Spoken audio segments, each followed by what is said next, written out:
This video was made in association with KnifeInformer.com. Head on over to Knife Informer for all of your blade-related needs, including reviews, comparisons, stats, and more. What is up, everybody, and welcome. In today's video, we're going to be taking a look at the Gavko Knives Tiger model.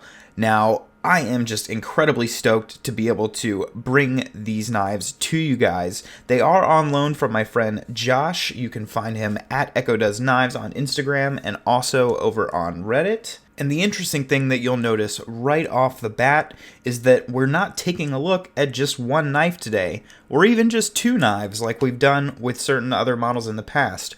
Rather, we have 5 delicious, amazing examples of the knife on the table today, and I am just super thankful to Josh for being able to send these along. We have 3 regular Tigers as well as a couple of variants, and I am super stoked to be able to go over them all with you guys. But of course, as is customary, before we jump in, we're going to take a quick look at some of the stats and comparisons. First up is the fact that the overall length of this knife is 8.25 inches. So 8¼ inches on these guys. Pretty reasonable full-size knife. The weight on one of these regular frame locks came out to 4.76 ounces. Now, the ones with holes, like this Tonto one-off, obviously going to be slightly lighter. Also, slightly less material on the blade is going to be slightly lighter. As well as the liner lock here, much thicker knife. So it's going to have a little bit more weight than that. But, again, for not having internal milling and everything, pretty reasonable weight for the size of the knives. Let's take a look at a quick size comparison. It's a bit much having all these knives on the table. So let's just take a look at one up against the PM2. Not going to worry about the Rat 2 here.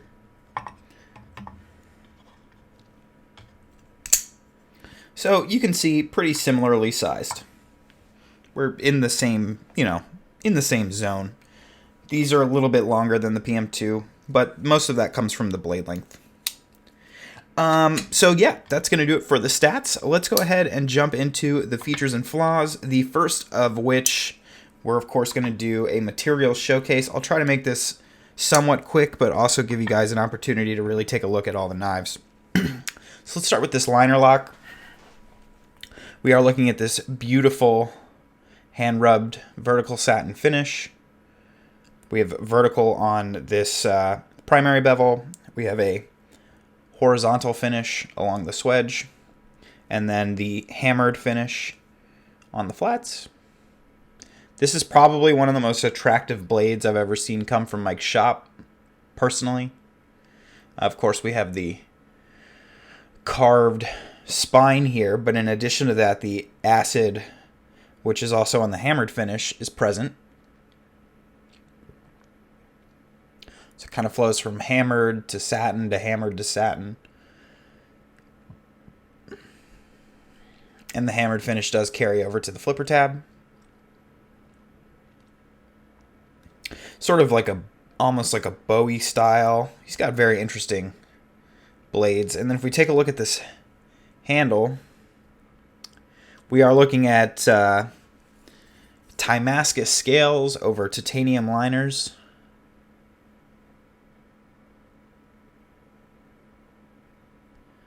Some speed holes cut from the show scale. And you can see how it plays with the light. It's unbelievable.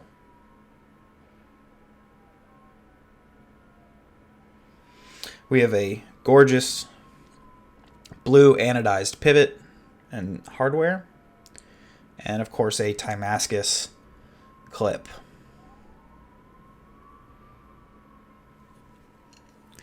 Now, quickly we'll move on to some of these.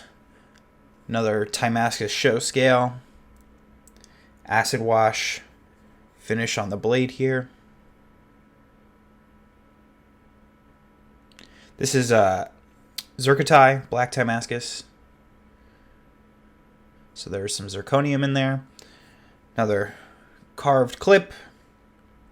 Beautiful two-tone, stone-washed anodizing finish with gold undertones and blue overtones. Really love how he does that. Take a look at this one. We have a gorgeous Damascus blade.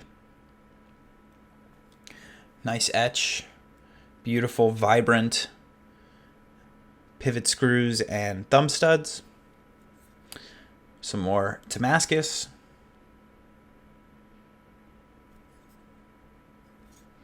A little bit of a purple, blue, two-tone tumbled finish. The the Tiger Tonto one-off. Another satin finish, absolutely stunning. This is the hammered finish without the acid wash. Couple of tiny bits of rust there I gotta clean up. Some more Damascus, very shiny.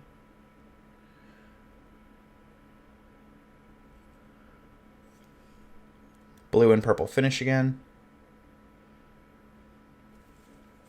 And last but not least, we have the green Tiger. Another acid wash blade, as I almost slice open my finger. Matching green, very vibrant, toxic green pivot. Amazing black Damascus. Look at that. I mean, the fact that he got this pattern so sort of consistent, I mean, he really chose his material well here. Placed the pattern very well. Stunning. Stunning. And green and purple two-tone. Nice clip. So yeah, that's going to do it for the materials and everything. Let's go ahead and talk about the knife itself. So in regards to ergonomics, I wrote down that it's clean and comfortable. Now, each one of his knives is slightly different. You can especially see that like in the clips. You know, for this one example, it has hidden hardware. It's a little bit bigger. It has a much steeper ramp. Then, for example, I don't know, I had to open it, but for example, this one has reverse hardware, you know, slightly less ramp, shorter clip, and then this one has exterior hardware, slightly more shallow, kind of middle-sized between the two. And so, like, this one, I can really feel this clip sort of like where I don't want it to be. It's sort of right here. And so, like, that doesn't really feel great in the hand. And so, like, maybe this one's not for me. But if I pick up a different one with a different clip, this one's got a pretty significant ramp as well. But it's lower in the hand, so it falls more into sort of the folds of my palm as opposed to being right here on the ball between my middle finger and index finger. So this knife is super comfortable. Now, in terms of saber grip, these handles are a bit thin, so you definitely wrap around all the way. You know, you've got your fingers making contact with your palm down here. Your thumb sits pretty comfortably in this nice little sort of valley region. And then pinch grip is perfect. It's phenomenal. So your fingers meet up right here, sort of right in this area, which is very good. Gives them a nice stable place to hang out. And your index finger ends up on the top of the ramp on the blade. So overall, pretty nice. I do like that the handle sort of tapers down back here because that fits right into your hand here and it makes it easier. The knife's not pushing against you all the way out here. It sort of fades into this cradle better, if you can see what I mean. There isn't material sort of out here pushing into your palm. It's sort of able to fade in more. I'm trying to show you how like the meat of your hand can come up around here. It's a little bit more comfortable. So overall, it's a super comfortable design, that's for sure. The liner lock, same thing, definitely a bit thicker, but still super comfy. So ultimately, pretty great ergonomics. I think some people get a little concerned about ergonomics on his knives because they have the they have some sharper lines, and, you know, he does all the carving and everything. So I think maybe at first glance, people might be a little bit concerned about just any Gavko. But I can't stress enough that ergonomics definitely are a big consideration for him in his designs. Now, in terms of the clips themselves, Gavko clips, to me personally at least, are notoriously stiff. They've always, to me, been sort of the biggest upset on his knives. You know, I've owned a handful of his knives in the past, and I'm a pretty picky clip guy. I think anybody who's followed the channel knows that. I really like my clips to go in and out of the pocket by only using one hand instead of having to hold the pocket in place.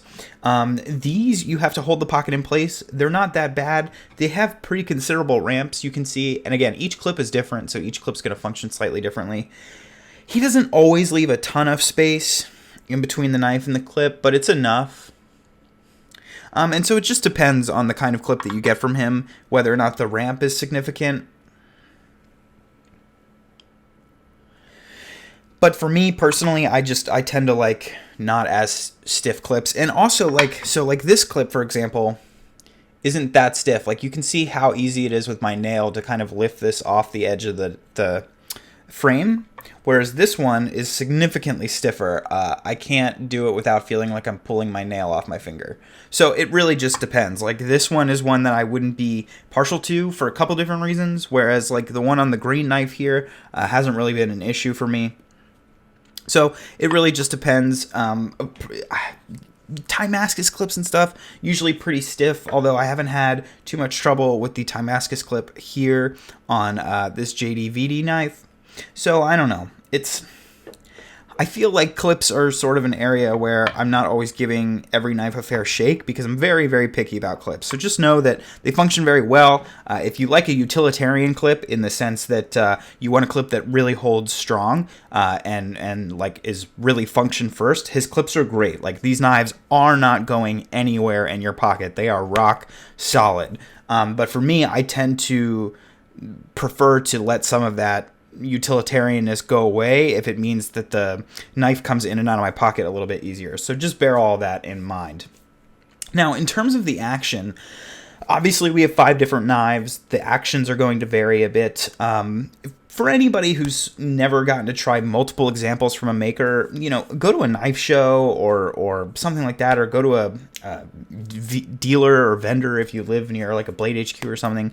Try multiples from the same makers. You'll always find actions are very inconsistent even among makers. Typically they'll feel the same, but in terms of, you know, how light the detent is or strong or whatever, they all tend to be slightly different, and that's no exception here. Now, Mike has built an absolute ton of knives with thumb studs and with holes. We don't have any of the knives with holes here in front of us, but I feel like over time he's sort of developed his detents to work better with a hole or thumb stud deployment. And for these knives here that have thumb studs, the detent's absolutely perfect. Like, flipping this out with the thumb stud, so snappy, so clean, so functional.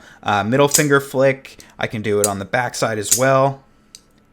And it's excellent. The detents are tuned very excellently for the studs and for the holes. I apologize if you can hear my dogs freaking out in the background. So, I mean, we've got the 2 with the studs here. I just showed you how sufficient that is. You'll also notice these knives have flipper tabs. Well, that's where these knives kind of fall short. The detent is crisp, but it's pretty light. And that's true on a lot of his knives. And I really just, you know, this knife is a flipper. So it should be completely sort of developed as a flipper. And this has no thumb studs. It has no hole. So there really should be no reason that the detent isn't properly set up for the flipper tab. Now, if you push button the knife, you get pretty reliable deployment. Like, if it really just comes down to, I just want the knife to open, then you're not going to have an issue with it, right? Like, it's totally sufficient to get the knife open so that you can use the knife. if you're a collector like me who goes beyond that in terms of action, and you sit at your desk and you flip a knife 100 times at a time, and that's what you fidget with, and like that's your kind of thing that you do when you're at your desk, then I mean, look, I can't light switch this knife at all. I mean, I'm like literally like it's so bad, you just can't. And so I really wish when he makes a knife that's only a flipper, that he makes the mechanics more dedicated to the mechanics of a flipper. But I don't mind that the knives are sort of like that on the knives with the studs and the holes, because I mean, it works perfectly for the studs and the holes, and if the detent was any stronger, you would struggle with the other opening method. So, you know, I can get over that. Like the fact that these flippers are just, you know, sort of function as push button, that's okay. I have an alternative way to open the knife. I personally prefer his non-flippers at this point, just because his flipper mechanics are never what I want personally as a collector, just because I'm such an action snob, and I'm of the opinion that if the knife has the flipper tab, all I should have to do is touch the flipper tab and the knife will work. I don't really want to have to think about it. I don't want to have to only commit to one method. Anyway, I've dragged on too long about that. When you're using the alternative opening method, or if you get a Gavko non-flipper, it is absolutely fantastic in terms of deployment. With the flipper tabs, if you're a push button person and that's the only way you tend to open knives anyway, you can probably get away with it. But if you're a person like me who's very snobby and wants it to work perfectly all the time, then it's a little bit of a drawback there. Now, in terms of closing, all of these knives vary pretty greatly, both in terms of smoothness and how freely they drop. So you can see, for example, this knife drops pretty well, right? I mean, it comes to a close just by gravity, albeit a little bit slowly, but it does. So, you know, you could call that a pretty nice action. This also has sort of the traditional Gavko feel to it, because of the Damascus, it's a little bit rumbly on the way down, and on a lot of his newer knives, you don't really get that. I think with this one, it's just because it's Damascus. But he used to produce knives with a little bit more of a rumbly action, and it made his knives very unique. If you want to hear more about that, you can go watch my old video on my small Mako, where I talk about that. This knife, however, you can see, still very smooth, but, I mean, it definitely takes a shake, you know, or a few shakes. Obviously not bad by any standards, just different. So I would say if you're interested in buying one of these and you're as picky as I am, you know, you just want to make sure you talk to Mike first and get a video, because you can see this green one with a lighter lock bar also closes like a guillotine.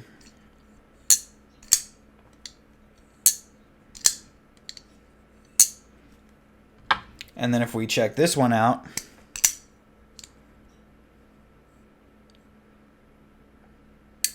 you can see it's a much different set of circumstances.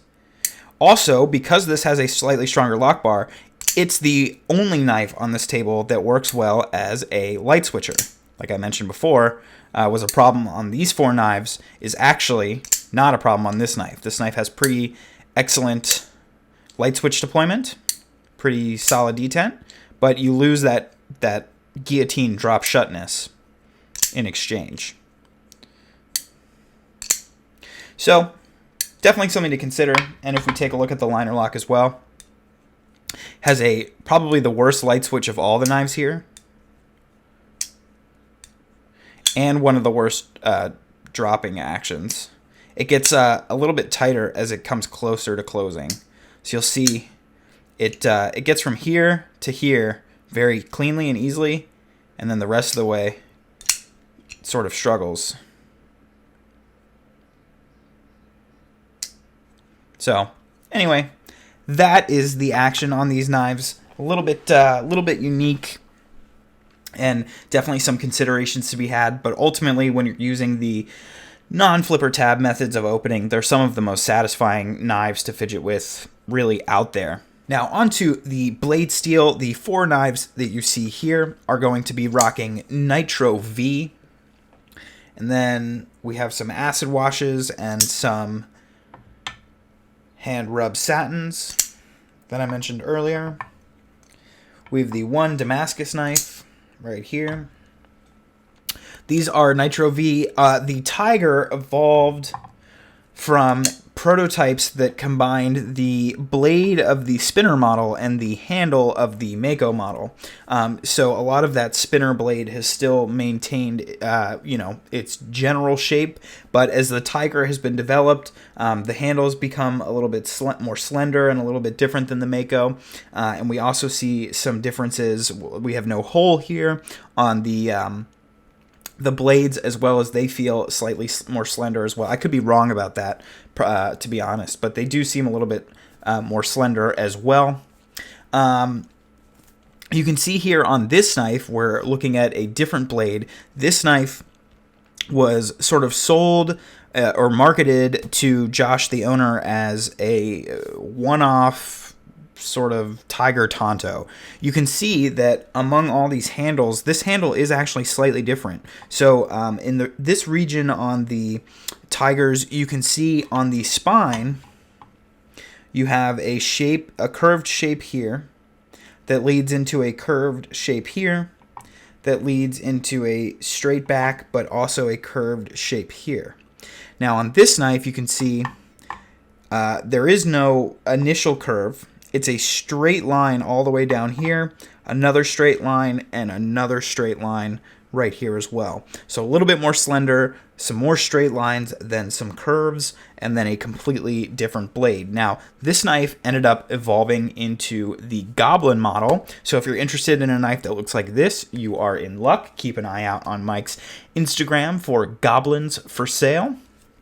And that does it for the actual review portion of this video, guys. Quick little story time. Just want to mention, if you're newer to the channel or something like that, you may not know that I actually owned one of the original prototypes of the Tiger. It was a liner lock like this knife. It had zirconium scales over titanium liners, and it was a genuine Mako handle with a genuine spinner blade with the hole and everything. That was an auction piece at Blade Show of 2017 that I won, and that knife has sort of been a small world knife. I had that knife for quite a while, and then I sold it to my friend Jamie, who lives near Mike, and who I met at Blade, and who is an awesome dude, and who also owns a lot of Gavkos, some that I've owned as well, and some that Josh has owned as well. And then Jamie sold it to another friend of mine named Toby, who I met on Reddit, and then also met at Blade Show. And then that knife has made its way to Josh, the current owner of these knives. So that knife is actually in California with Josh right now. So it's just pretty cool that I sort of know all of the owners of that knife, and it's really a rare and special opportunity to have had that prototype and to now see what the Tiger model has grown into in terms of its full potential. And so I absolutely love Mike's work. I think he knocks it out of the park all the time. Some slight pet peeves for my personal taste in the way I personally collect that we talked about. But outside of that, I mean, they're really absolutely stunning.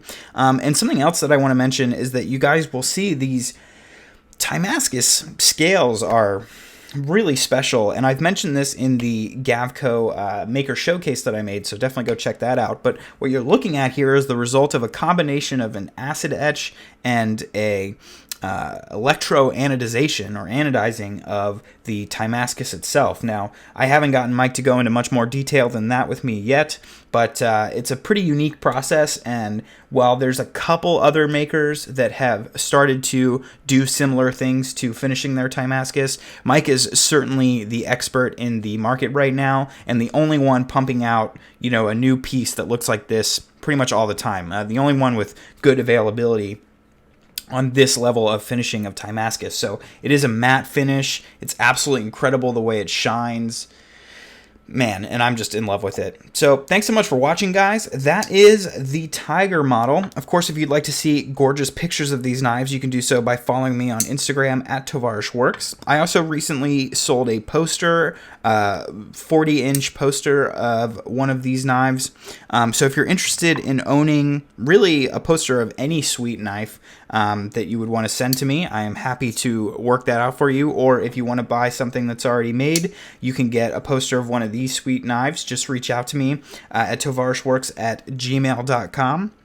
And if you guys enjoyed this video, please consider subscribing. Thanks so much, and I will see you guys next time.